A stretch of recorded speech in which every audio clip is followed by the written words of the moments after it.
Memaafkan itu pilihan. Itu hak kita. Mau memaafkan atau tidak memaafkan. Ya, kalau kita mau memaafkan, nikmati manfaatnya. Dan kalau tidak mau memaafkan, ya nikmati juga beratnya menanggung kemarahan dan kebencian.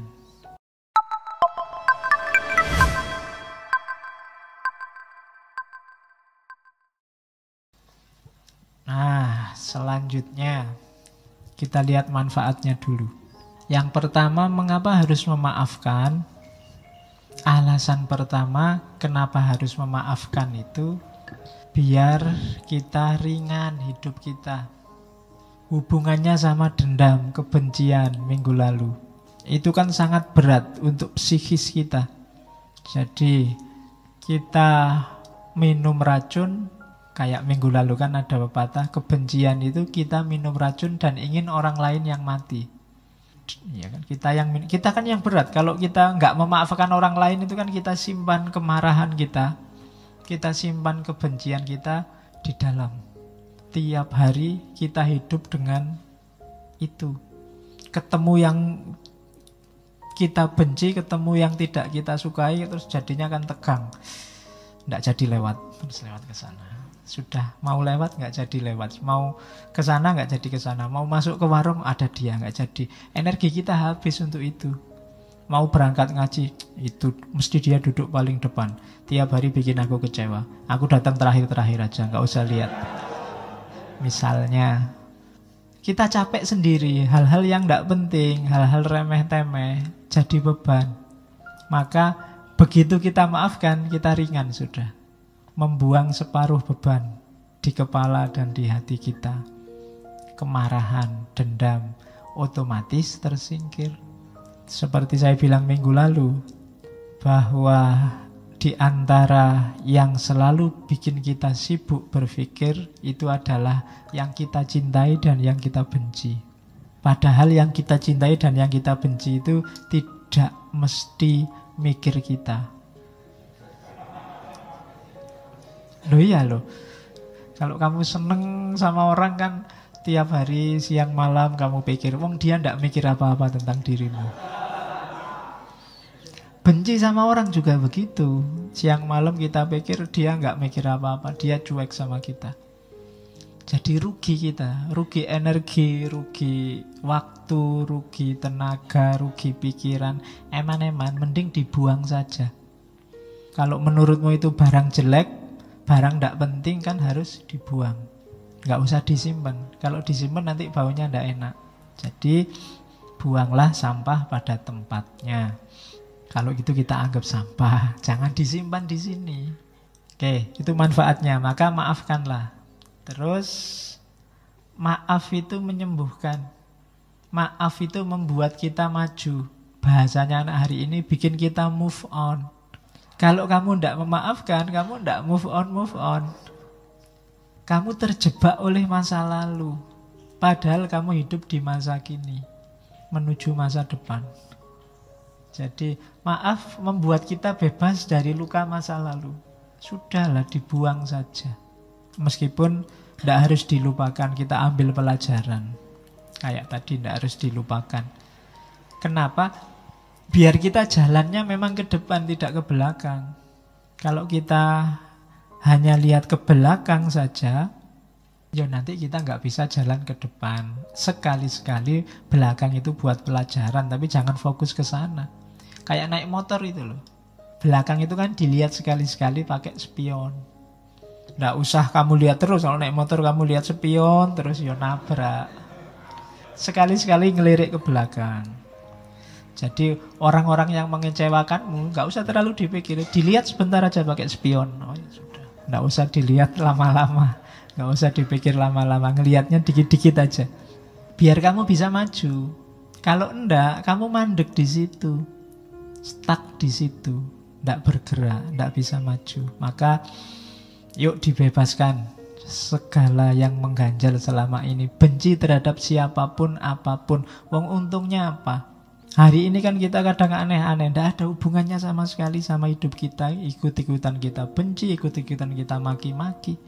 Di WA, di Facebook itu kan marak sekarang. Ngapain? Wong yo entah yang bener yang mana kan jauh itu sama kehidupan kita. Yo ada pengaruhnya, cuma kan tidak banyak. Ngapain kita sibuk di situ? Mending yang memang jelas manfaatnya. Oke, yang kedua itu ya. Jadi mari kita singkirkan aja bau kebencian apapun. Tidak usah nyari di orang lain, cari dalam diri kita sendiri. Saya sering bilang kita itu selalu melihat ke orang lain. Kita marah-marah kalau ada orang maki-maki, kalau ada orang mengkafir-kafirkan, ada orang membid'ah-bid'ahkan. Tapi selalu orang lain. Jangan-jangan kita juga begitu. Nganggap orang lain salah, nganggap orang lain keliru, nganggap orang lain tidak pas. Yang pas kita. Itu tadi yang diketawakan oleh Al-Quran kan, kullu hizbin bima ladaihim farihun. Setiap grup, setiap kelompok merasa bangga. Kalau bahasa Jawanya merasa umuk dengan kelompoknya. Maka kita hindari itu, kita bersihkan aja diri kita dari hal-hal yang tidak penting. Di antara cirinya orang baik kan ada hadisnya, min khairi husnil mar'i tarkuhu malayakni. Di antara ciri orang baik itu meninggalkan yang tidak ada hubungannya dengan dirinya. Terus yang ketiga, maaf itu membawa harmoni, kesatuan, kehidupan yang baru. Itu jelas. Karena tidak mungkin ada yang baru kalau kita terlalu berat dengan beban lama. Tidak mungkin kita bisa lari maju kalau beban kita hari ini terlalu berat. Beban batin kita terlalu mantap sehingga melangkah aja kita beratnya luar biasa. Terkungkung oleh masa lalu. Maafkanlah.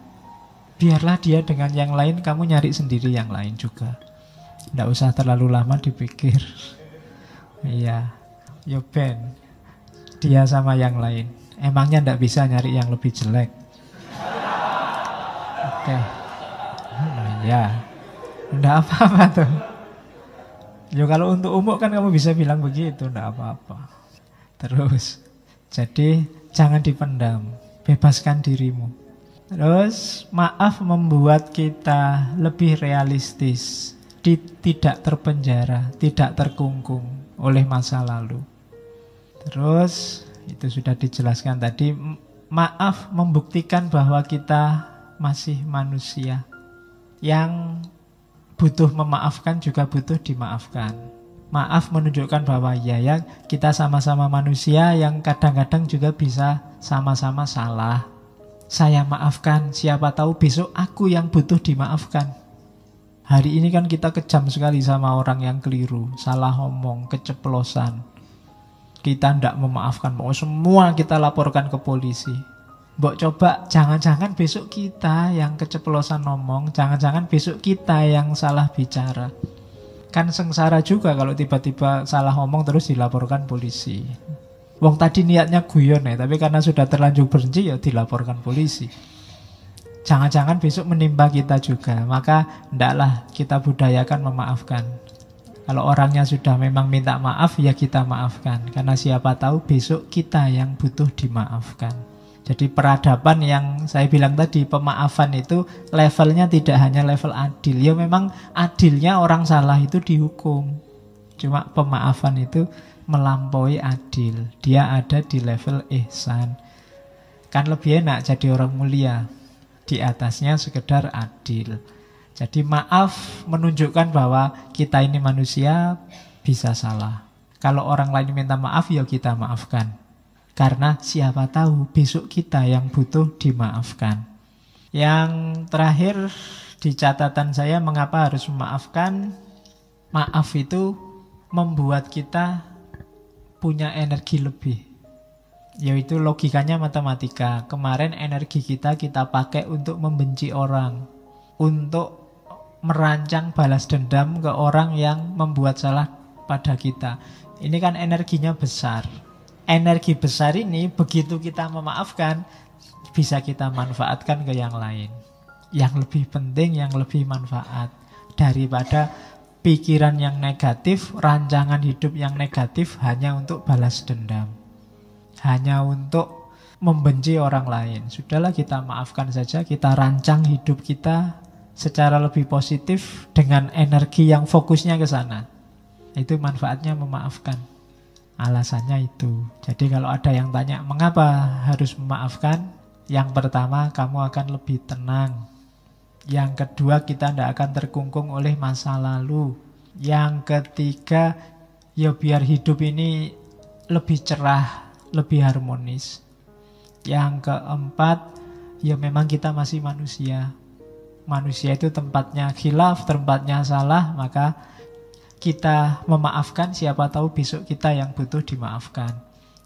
Dan yang terakhir, dengan memaafkan, energi kita untuk membenci, untuk balas dendam, untuk ingat-ingat salahnya orang lain bisa dimanfaatkan ke arah yang lebih positif. Maka budayakan hidup memaafkan. Tapi ada kalanya orang tidak mau memaafkan. Banyak alasannya. Di catatan saya ada beberapa. Mengapa ada orang tidak memaafkan? Jawabannya kayak tadi. Orang menganggap memaafkan itu lemah. Orang lebih memilih hidup harus adil. Salah ya dihukum. Keliru ya harus dikasih sanksi. Jadi ada yang pakai argumen itu. Agama kan ada hitung-hitungannya. Kalau orang minum khamr, hukumannya semacam ini. Kalau orang zina, hukumannya semacam ini. Nah, ini tuntutan adil. Itu bikin orang tidak memaafkan. Jadi paradigma adil apa tidak boleh? Ya boleh. Cuma levelnya beda dengan pemaafan tadi. Agama kan ada itu banyak hukum-hukum syariat. Harus begini, harus begitu kan itu. Ya dilihat konteksnya. Dalam banyak kasus Nabi lebih memilih paradigma pemaafan dibandingkan paradigma penghukuman, dibandingkan paradigma sekedar keadilan. Maaf itu kan banyak cerita, banyak yang tawanan perang harusnya dihukum mati, adalah disuruh ngajar aja.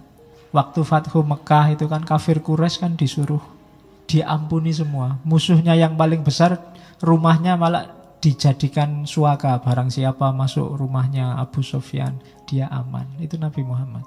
Paradigma memaafkan. Suatu ketika ada anak muda yang menghadap pada Nabi.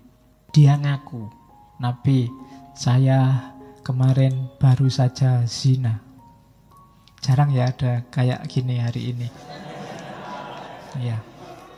Oke, kalau hari ini kan lebih dahsyat, tidak cuma ngaku, di video lagi. Tinggal kita lihat bisa dia tidak cuma ngaku, ada buktinya. Cuma 3 kali dia ngadep Nabi begitu. Begitu ngadep pertama, Nabi pura-pura tidak dengar. Terus Nabi minggir. Ngadep kedua, Nabi bilang, enggak, mungkin kamu khilaf. Sebenarnya kamu tidak zina, bertobat sajalah. Terus Nabi minggir. Sampai 3 kali Nabi masih begitu. Sudahlah, kamu tobat saja. Datang yang keempat baru Nabi bilang, ya sudahlah kalau kamu ngeyel. Dia minta dirajam. Karena hukumannya orang zina itu kan rajam. Nabi bolak-balik bilang tobatlah. Itu kan maksudnya paradigma yang lebih tinggi dari bahasa adil. Tapi pemuda ini milih adil saja. Ya wis, kalau mau rajam ya rajamlah, kamu sendiri yang mau. Jarang yang kayak gini anak muda sekarang.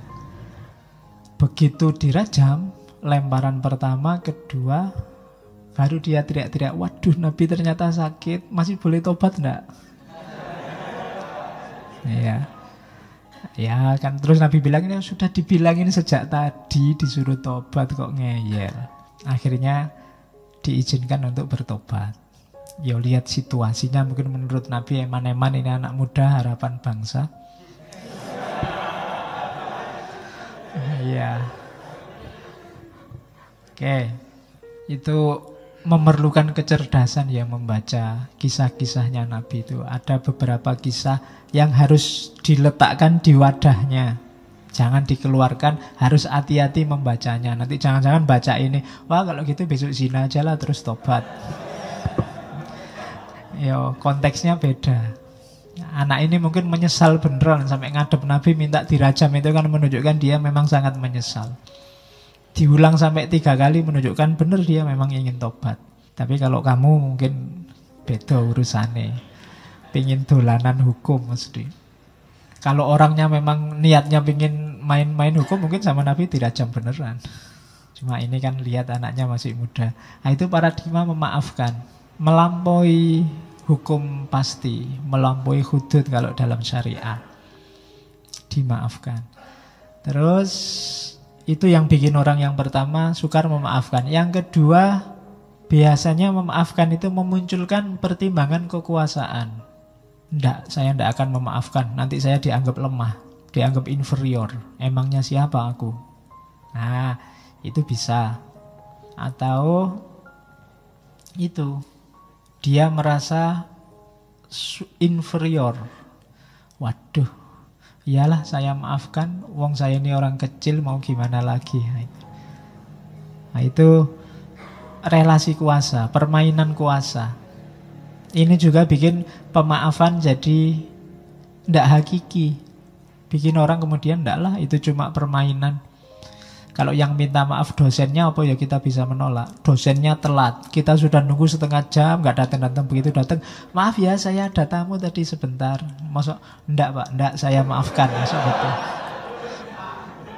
Kita sudah nunggu setengah jam ya Pak, kan nggak gitu. Karena kita kalah kuasa. Tapi kalau mahasiswanya telat 10 menit, enggak bisa, sudah dimulai. Keluar ya, gimana lagi. Minta maaf Pak, tadi bannya gembos. Enggak bisa, sudah aturan itu. Nah, itu kan relasi kuasa.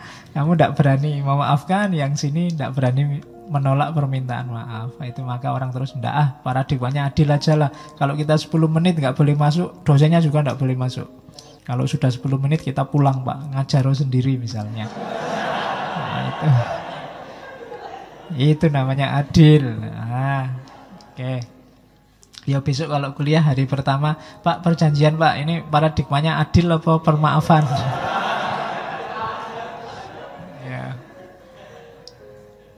Oke, nah, nanti kalau dosennya yang pinter, buat kamu yang adil, buat saya pemaafan. Itu biasanya jadi alasan orang cenderung tidak memaafkan. Bertentangan dengan keadilan. Harus keadilan yang nomor satu didahulukan. Nah, itu bikin orang terus tidak memaafkan. Salah ya harus dihukum. Itu tadi cuma kepleset omong kok Pak, enggak bisa. Buktinya rekamannya ada, dia salah, harus dihukum. Nah, itu paradigma adil yang dipilih. Terus ada yang terakhir, yang menganggap bahwa enggak, memaafkan itu enggak alamiah. Manusia itu secara insting itu kompetitif, saling bersaing. Jadi secara alami orang itu ya saling tabrakan, saling bertentangan.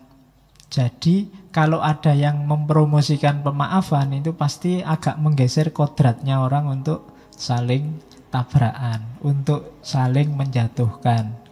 Ini yang punya pandangan kayak Thomas Hobbes dan kawan-kawan, yang bilang bahwa naluri dasar manusia itu jelek, makanya perlu ada hukum. Nah, itu alasan yang keempat. Kenapa kok tidak memaafkan? Tidak alamiah Pak. Orang itu kalau dipukul ya secara alami pasti ingin balas mukul. Itu alami. Meskipun ada kalanya ya memang karena nggak level, nggak berani. Yang mukul besar, yang dipukul kecil. Nah, itu kan jan-jannya sih pingin balas, tapi ya sudahlah dimaafkan saja. Nah, ini karena ya nah, itu kan tidak alami sebenarnya. Alaminya jana ya pingin balas. Jadi kalau dipaksa memaafkan itu malah tidak alami. Yang alami itu ya tawuran. Karena manusia punya fitrah saling memangsa. Kan itu ada yang punya pandangan semacam itu. Oke, jadi mengapa tidak memaafkan? Paling tidak ada 4 alasan. Terus ketika orang memaafkan, benar-benar memaafkan, maka ada 3 ranah yang terlibat. Kognitif, afektif, dan behavior. Kadang disebut psikomotorik. Jadi akalnya juga memaafkan, batin rasanya juga memaafkan, perilakunya juga menunjukkan aktivitas memaafkan. Itu berarti benar-benar memaafkan. Jadi akalnya sudah bisa menerima. Oh iya, dia salah, dia keliru, harusnya dia tidak melakukan itu, tapi dia kan manusia biasa. Itu akalnya bunyi. Nanti rasanya juga bunyi, iyalah saya maafkan, kasihan dia, kasihan juga saya kalau lama-lama membenci, lama-lama saling marah. Itu afeksi. Behaviornya, perilakunya kemudian salaman, kemudian hidup bersama, kemudian saling menghargai, itu behavior. Berarti memang sudah memaafkan. Jadi kalau 3 ranah ini terlibat, tidak sekedar di mulut kayak tadi, berarti kita sudah benar-benar memaafkan. Kognitif, afektif, sama behavior. Perilaku kita menunjukkan memaafkan, batin kita memang memaafkan perbuatannya, dan akal kita memaklumi apa yang sudah dilakukan. Itu berarti kita sudah benar memaafkan. Memaafkan tapi behaviornya tidak begitu. Masih lirik-lirian, masih caci maki, ya berarti belum. Hatinya masih belum. Ya saya maafkan tapi masih agak ganjel gimana ya kok, berarti belum. Akalnya juga masih, saya belum bisa menerima, perbuatanmu terlalu kejam padaku. Nah, itu berarti juga belum. Kalau 3-tiganya kombinasi kognisi, afeksi, behaviornya sudah memaafkan, itulah namanya memaafkan. Kalau belum ya memang sebenarnya masih berat. Dan tidak masalah, ada prosesnya. Tidak bisa langsung.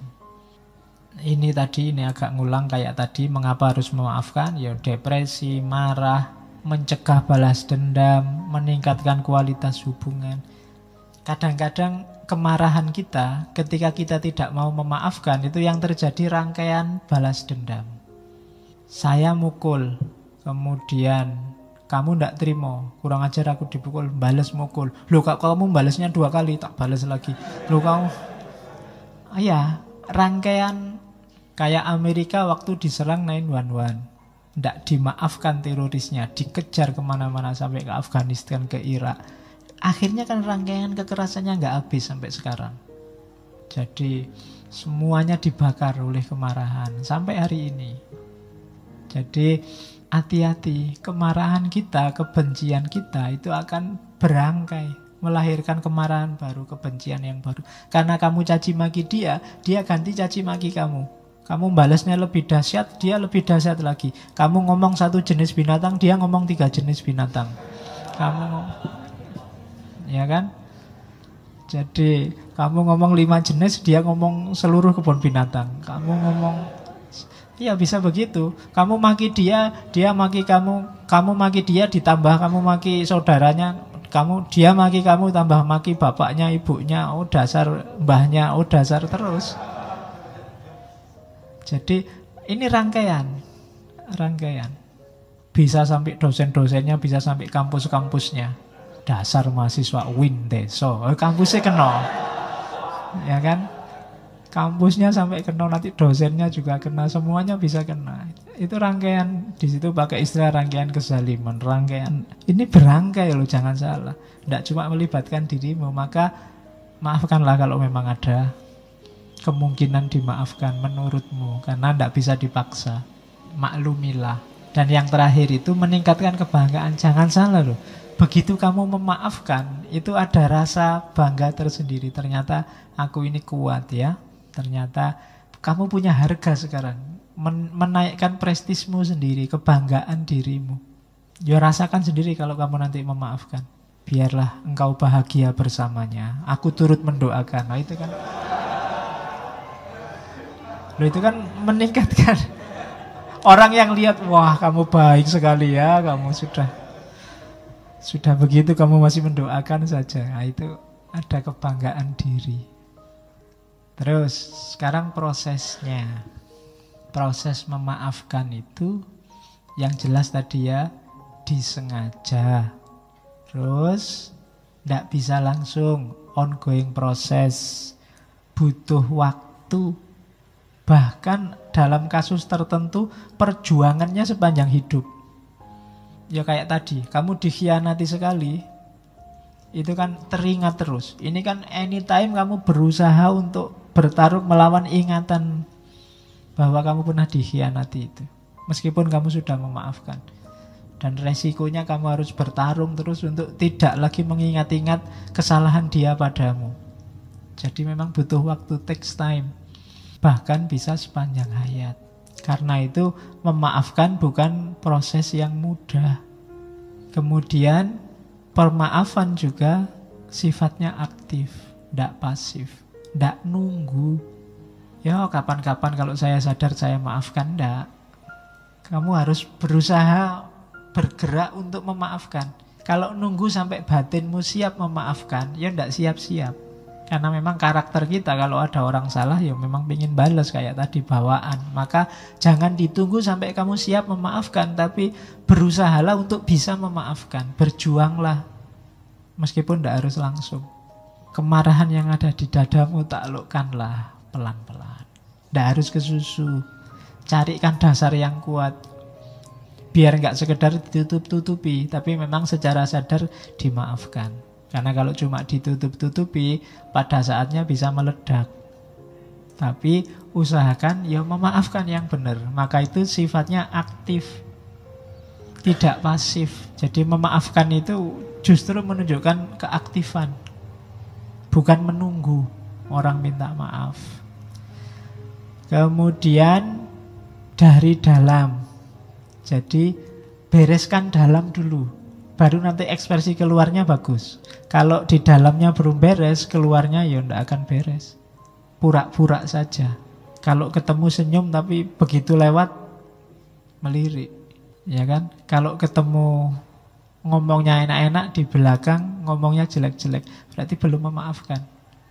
Maka bereskan dulu yang di dalam sini.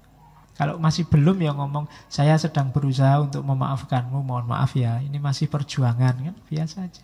Jadi aku sangat kecewa, aku sangat marah, yo berusaha aku memaklumi, tapi sampai hari ini masih belum sukses, jadi bantulah perjuanganku. Nah, oke, semangat kan gitu. Kayak Benteng Takeshi itu loh, kalau mau gerak itu, aku bisa kan gitu.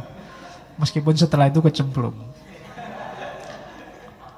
Oke, kan biasanya gitu kan, mantep, teriak semangat, aku bisa, tapi terus jatuh. Terus, dan ya karena dalamnya berubah, nanti perilakunya berubah. Jadi ada proses panjangnya, nanti ada penjelasan detailnya. Ini loh prosesnya. Ini namanya teorinya Enright Model. Yang punya teori Robert Enright. Dari bukunya Forgiveness is a Choice. Memaafkan itu pilihan. Itu hak kita, mau memaafkan atau tidak memaafkan. Ya kalau kita mau memaafkan, nikmati manfaatnya. Dan kalau tidak mau memaafkan, ya nikmati juga beratnya menanggung kemarahan dan kebencian. Oke. Yuk. Yang pertama, uncovering phase, fase membuka. Jadi di fase pertama ini ungkapkanlah, pahamilah lukamu, sakitmu, kenalilah rasa marahmu, rasa kebencianmu. Ini penting. Banyak orang yang kadang-kadang marah dan bencinya itu dia juga tidak jelas. Kenapa kamu marah sama dia? Tidak tahu, saya lihat di WA itu banyak orang marah-marah ke dia, ya saya ikut-ikutan. Itu tidak jelas, hubungannya apa dia sama kamu, kok kamu ikut maki-maki dia. Itu tidak jelas. Kadang-kadang seolah-olah kamu ikut benci, ikut marah, padahal tidak, kamu tidak ada hubungan apa-apa. Cuma kamu share aja, biar WA-nya tidak sepi, Pak. Kadang-kadang kan begitu kamu. Itu uncovering phase. Kamu benci ke pacarmu itu loh misalnya, karena dia kawin sama orang lain. Itu sakitmu itu di mana? Alasannya apa kok kamu sakit itu? Karena dia mengkhianatimu, apa karena dia bahagia kawin lagi, kawin sama orang lain, apa dia? Itu kan harus jelas duduk persoalannya. Karena ini ngomong manusia, manusia itu tidak bisa ditebak. Fenomena yang sama, gejala yang sama tidak mengakibatkan efek yang sama. Ada yang ditinggal kawin nangis-nangis, ada yang ditinggal kawin ketawa-ketawa. Iya kan? Manusia bisa begitu.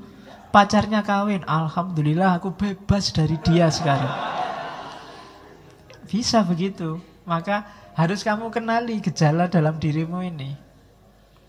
Kan memang manusia nggak bisa ditebak. Mahasiswa itu ada yang dapat nilai A aja nggak ketawa sama sekali. Biasa aja Pak, nilai saya memang A semua loh.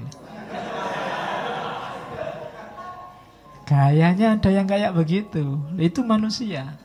Padahal temennya nilainya satu pun nggak ada A-nya. Begitu dapat A mungkin orang ini sewenang, tapi temennya yang satu semua A. Jadi A tidak terlalu wow bagi dia. Nah itu kan manusia. Maka perlu fase khusus uncovering. Coba dibongkar kebencianmu itu loh. Kamu benci kenapa sih? Karena apa? Karena dia ngomongnya salah. Salah pada siapa? Terus hubungannya apa sama dirimu? Adakah yang dicederai dalam dirimu? Apakah pikiranmu? Apa terus kamu jadi ikut salah karena dia ngomong salah? Itu salahnya dia apa lemahnya kamu? Loh, itu kan harus dibongkar dulu. Marah-marahmu itu posisinya di mana? Untuk apa? Targetnya apa? Hubungannya apa? Alasannya cocok enggak kemarahan dan kebencianmu itu? Itu uncovering phase. Kalau memang sudah tegas, sudah jelas bahwa ya Pak, saya berhak marah karena kita pacaran sudah 3 tahun, kemana-mana berdua. Tiba-tiba ada yang lebih cakep, misalnya ndak dipacari langsung dikawini, ya misalnya. Itu kan berkhianat pada saya Pak. Nah, itu kan jelas duduk persoalannya. Ya meskipun rasional, wong ada yang lebih cakep. Nah, loh iya kan. Loh ya kan rasional kalau ada yang lebih cakep. Oke, yang tidak rasional ada yang lebih jelek itu baru tidak rasional. Ada yang lebih cakep, ngambil yang lebih cakep itu rasional. Ya, bersyukurlah masih cerdas. Oke, baru setelah jelas duduk persoalannya masuk decision phase. Decision phase itu fase berpikir. Kira-kira layak ndak dimaafkan?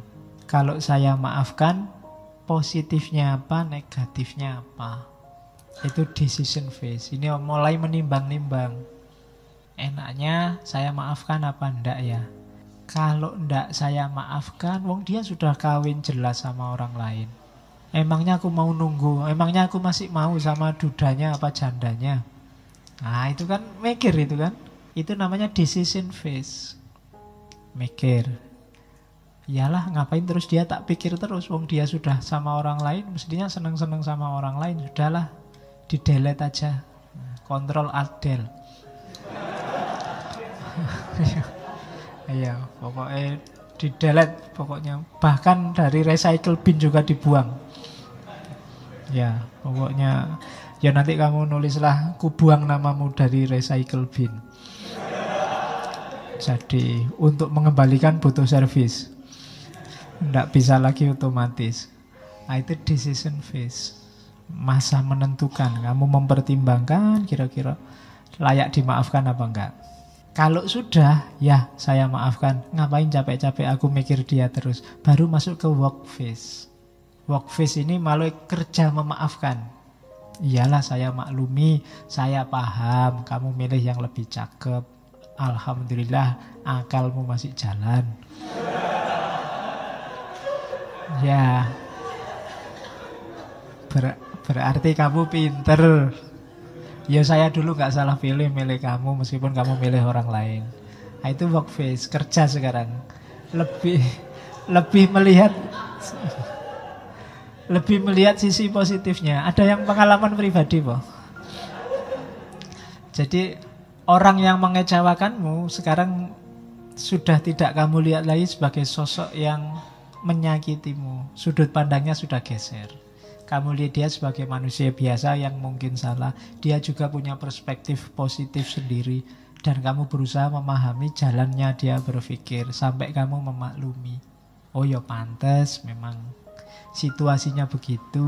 Nah, oke, saya maklum. Saya maafkan. Sekarang kita jalan sendiri-sendiri, yaitu work phase. Aku tidak benci kamu, aku juga tidak marah lagi. Aku sekarang mau cari lagi yang lebih dari kamu. Ya. Oke, itu work phase, kerja.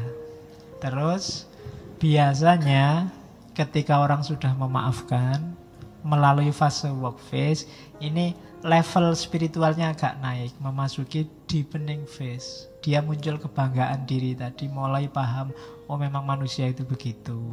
Oh memang orang itu bisa salah, bisa keliru, dan kita maafkan. Karena mungkin besok aku yang butuh minta maaf. Itu deepening phase.